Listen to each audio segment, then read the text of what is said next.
Ekibiina ky'obwannakyewa ki the Eastern African Sub-Regional Support Initiative for the Advancement of Women nga kino nno kikakkalabizza emirimu gyakyo mu mawanga 8 okuli Burundi, Eritrea, Ethiopia, Somalia, Kenya, Rwanda, Uganda kw'ossa ne Tanzania. Minisita Nakiwala Kiyingi nga yakiikiridde Minisita Janet Balunzi Mukwaya ono atenderezza bannakyewa bano olw'omulimu ogw'amaanyi gwe bakoze okuyamba abakyala okwebbulula wamu n'okubajja mu nnawokera w'obwavu.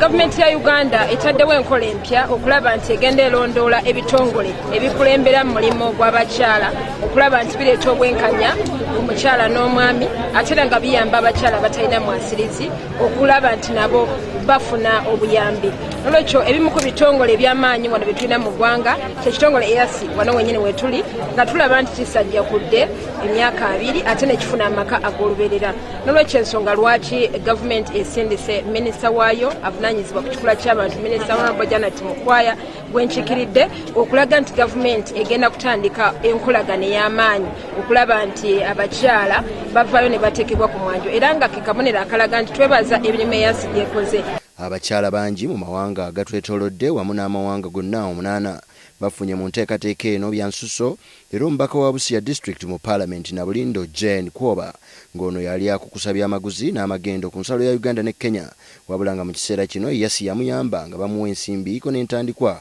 bw'atyo ebyamagendo n'abyabulira. Yatuyamba nnyo ng'abakyala b'e Busia naye tutwalako mu trainings mangi etusoma ebintu bingi ne batuyigiriza ebintu by'emikono okwekolera ne batuwaako ne obuzimba obw'okutandika bizinesi zaffe ne tujja musima bulamu bwaffe obw'okusimagolinga nga tutwala bintu Kenya tujja ebirala Uganda twala Kenya ate from Kenya tuleeta mu Uganda kati essaawa eno twesobolera okukola ebintu byaffe benye nga tetu crossing the border kati tutwaleyo because we get ready markets tutwaleyo we pack our sim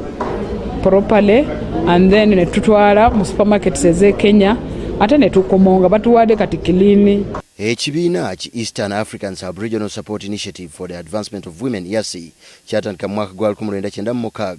mu mawanga agali mu bukiikakkono n'obuvanjuba bwa Africa oluvannyuma lw'enteekateeka eyakkaanyizibwako mu lukuŋŋaana lwa Beijing Conference wamu ne African Platforms for Action n'ekigendererwa ekyokulwanira eddembe ly'abakyala.